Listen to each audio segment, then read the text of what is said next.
And Stu was the main driver to open up my thinking on this concept of edification. So before I start deep into it, I want some of you to open up and share with me what your thoughts are if you know what edification is. If you don't, that's okay, just pass on. But if you can very quickly, I don't want to take hours, I just want a snippet, a couple of words, maximum one sentence. What's your thoughts on edification, please? What he's done, his good points, how he's contributed or is contributing. And you give the credit to that person. Good. Build up that person before the event or before whatever is going to happen. Good, good. Anyone else? It's I think in acknowledging the work done by the other person. Okay. Namrita?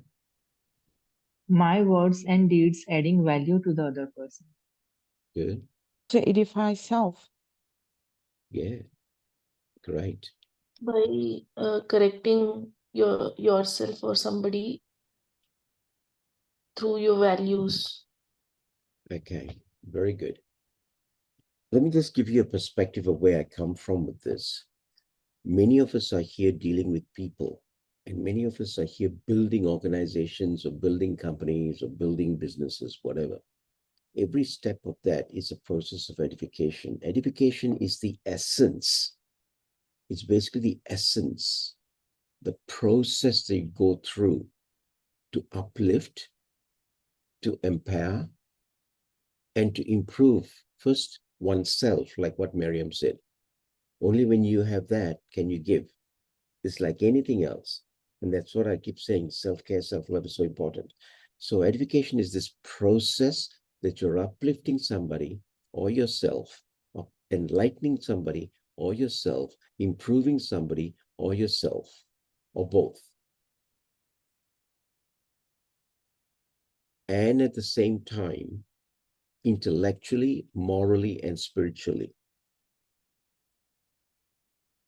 So now you have this whole concept of it. But what's so much this concept all about?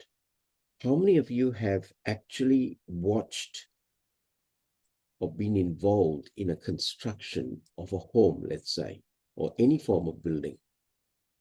Anybody? Okay. Can you just share with me, not the whole story, but key elements to put a building up, ensure the foundation is right? Otherwise, we won't go any step. But what actually holds the building? The foundation is one base, but what else holds the building up? The structure. What is the structure? The pillars. The pillars? The foundation is the main on which the pillars stand. Okay. And then the slabs. Right. Anyone else? The metal rods and concrete that you fix. Okay. Right. If you notice in all of that for a brick place, the construction is made up of a number of core materials. And all of it has an underlying thing called mortar, the cement, the mortar. How many have sat down and watched how they mix this mortar? And if you look at that mixture, you've got sand, you've got cement, you've got lime, you've got water, and it's tumbling. In some cases, you put pebbles in there. But do you put it in any quantity or do you put it in a right mixture? Right mixture. Without which the strength is not there. Your walls are the strength to that building being firm, in which lies all the rest. Now, all of these ingredients I just explained and shared with you are the ingredients that you journey through life to get life where it is, first in you, then in someone else.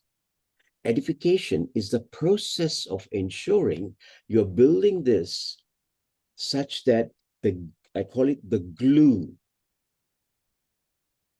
without which the mortar does not sit up, without which the slab does not sit up. So the glue is the mix of all of these ingredients. The glue is the mix of your life. The glue is when you realize in yourself, whatever you've stored up here in your head is good, but not to the extent if you don't know how to transfer it from the head to the heart. And if you don't know how to transfer it from the heart, because that's where the feel factor and all of the others come in, into your guts, that's when the fire begins to burn. So your goals, your aspirations, all of these are edified processes from your guts. The process of uplifting, the process of enlightenment, the process of improving, all through that journey, such that excellence is met. That holistically is called edification. So when you impart knowledge, when you transfer this, you can transfer it from your head. Many do. And that's what I say, those that lack the experience, those that have not done the walk, showcase that in a way. But when you've got that experience and exposure and you have been in the trenches, your process of delivery is different.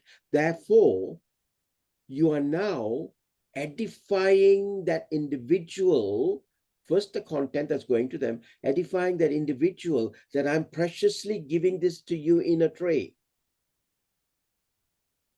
It is sacrosanct. Now, when you treat it to that extent of reverence, you then understand the passing of the baton is so powerful. I hope this is making sense.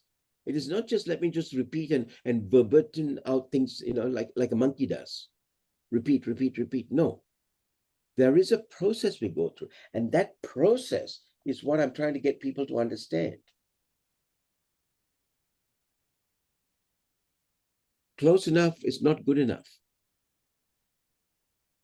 Now, when you go through that process, you impart that knowledge, you deliberately construct that process aimed at uplifting and improving that individual. Your message, the taste of that biryani is so different. And that is what you should aim for at every session, at every talk. That's why I spend time getting people to understand you need to structure, you need to frame, you need to make sure that it's not just hop, hop, hop. You've got to sit down because you are taking somebody else's time. So you need to express that in such a way that whatever you're giving that person has to be magnanimous.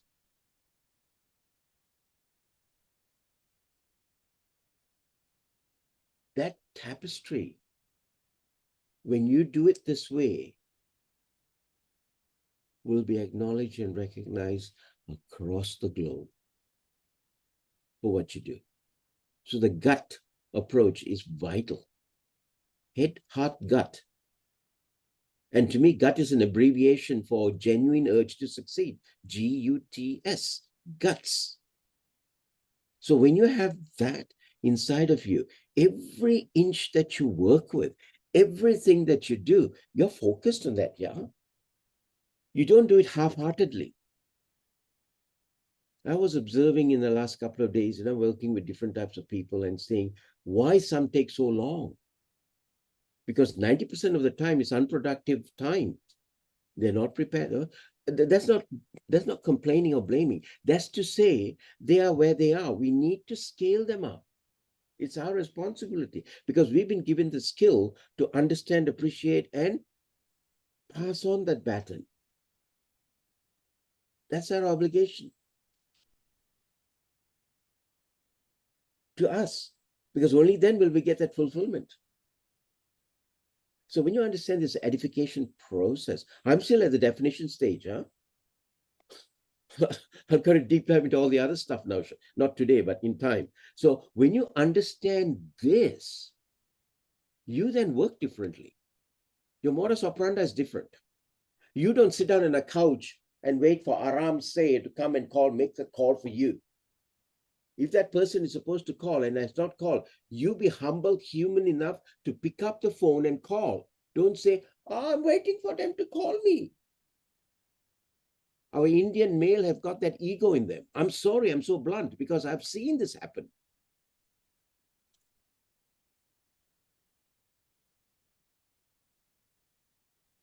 You be the mover and shaker, yeah. You get up and go do it.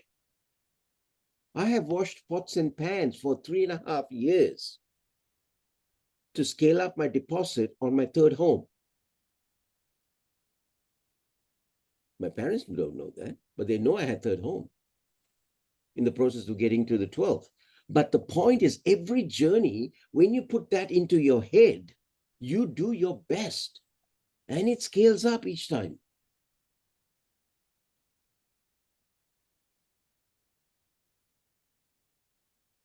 Therefore, that information that is transferred now, what are you trying to do with it? You're seeking to inspire?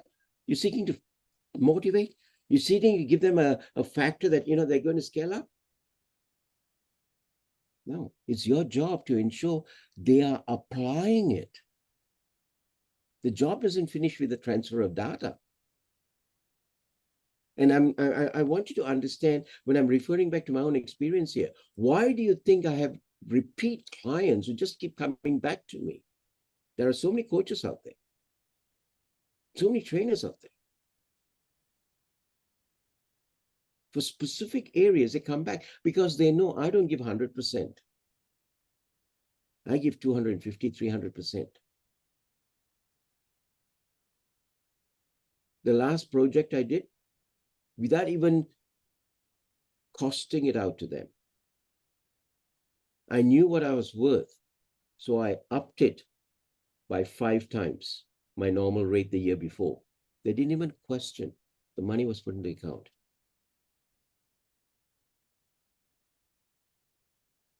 So the point I make, guys, is when you give your all, whether it's in the form of remuneration you're going to get back, or whether it's in the form of what you're going to deliver for the maximum of people, you do it to your best. Joy and simplicity, humility is the underlying premise in which you work.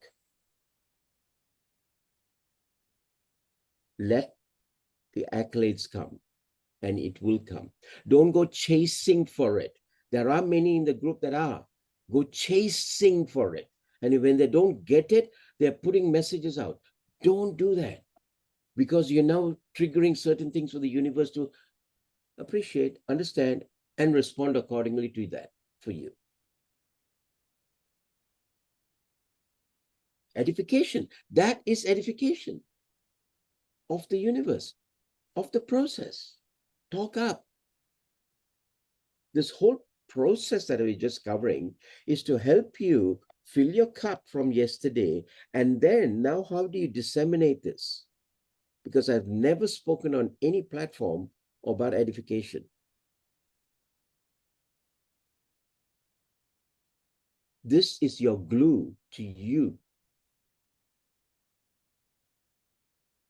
Yes, please, Nadine. So it's like, the concrete which we are going to create to stabilize our building, we need to work on each and every aspect. Yeah. First self, then to others, and then everything will come back to us. Yeah. We don't need to run behind that. You see, there are some assumptions you have to already accept. It will happen. That's called faith. That's why this whole factor is based on faith. Yes. These things are norm. Like, for example, I'll give you one classic. I'm sitting out here. I love the window always kept open. That's why most of you sometimes are wondering, what am I looking there? It's the trees. That's where I get my energy from. I look out there. And if I thought that I'm Houdini and I just get out there and jump and defy gravity, I won't fly. I will go down. So that law is there. So, like similar to that, there are 100 irrefutable laws of success. Brian Tracy put up a book on that. And what you now got to understand is, if that irrefutable law is there, gravity is going to pull you down, David. Be smart enough not to jump out of the window. You take faith. So when Nadeem says concrete, it is understood that the karma works for you and all of that works for you. But the key element is, you now got to do what you need to do to get to where you want to go with the others that you want to take with you. I hope that makes sense, because it's you. Unfortunately, the human being is not a hermit. He has social skills. He becomes deprived. He doesn't, if the social skills are not enhanced. And that causes sicknesses for him. Talk to any doctor. All this depression, Alka will be the first to say, everything comes because you're not doing your social skills right.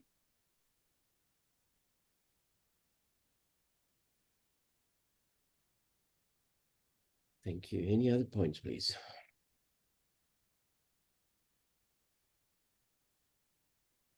Is this making sense? I mean, are you guys understanding how this jigsaw is fitting? Is what I'm. Yes. I want to make sure. I don't want to sort of keep going if this is not connecting.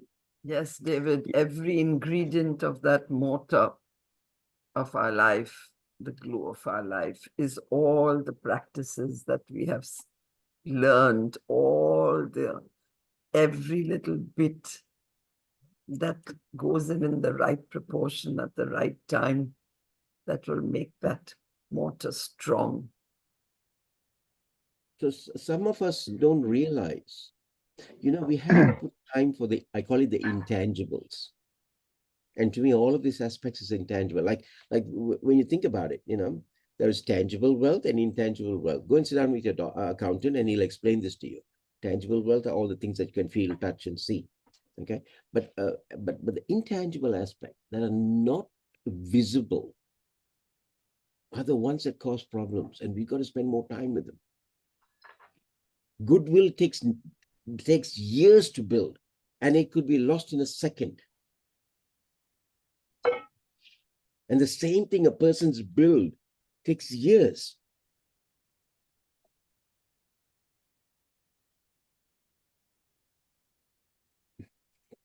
I was observing a comment 3 or 4 days ago in a group, and they were throwing words around, and they were saying in that discussion, oh, it doesn't matter.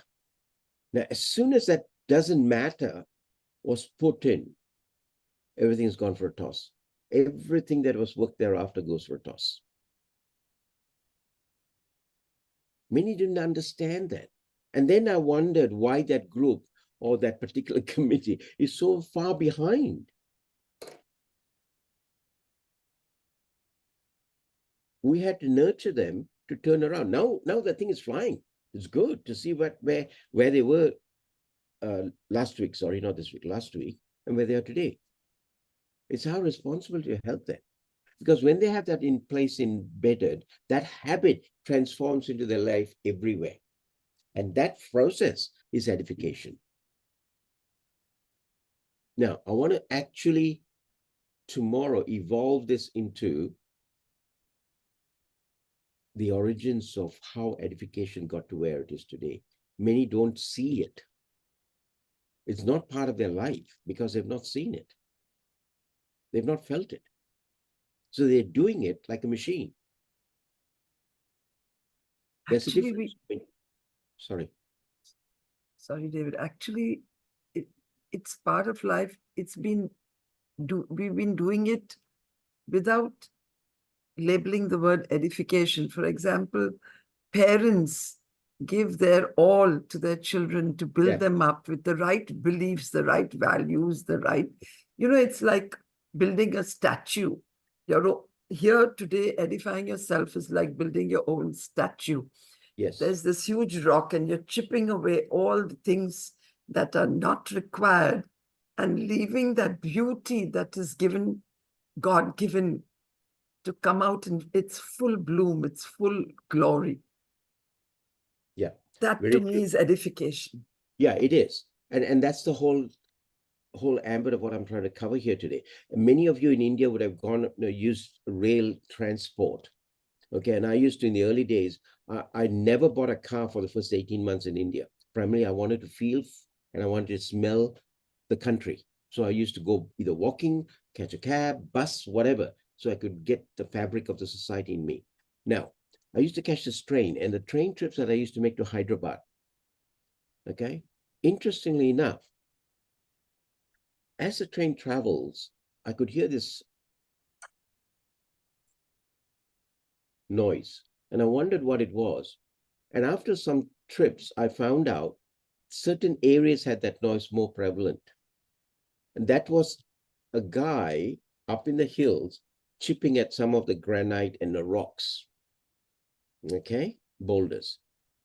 And I went and started to investigate this. One time I made a trip back into those hills. And what I found was in these rocks, a guy would be there chipping and the noise will echo.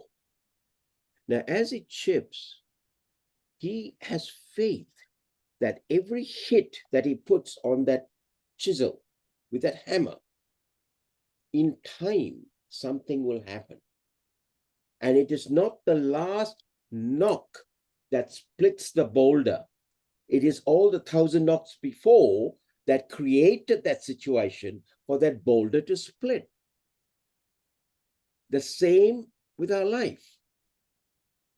And when we understand that, we want to appreciate every step of that journey with that boulder. Every knock. How hard are we hitting it, or how lightly are we hitting it? And that causes a different impact, domino impact downstream. And when you understand that, you will not give 5% or 10% of your task. You'll give 200% of your task if you're a living human being who wants to get the best out of everything you do.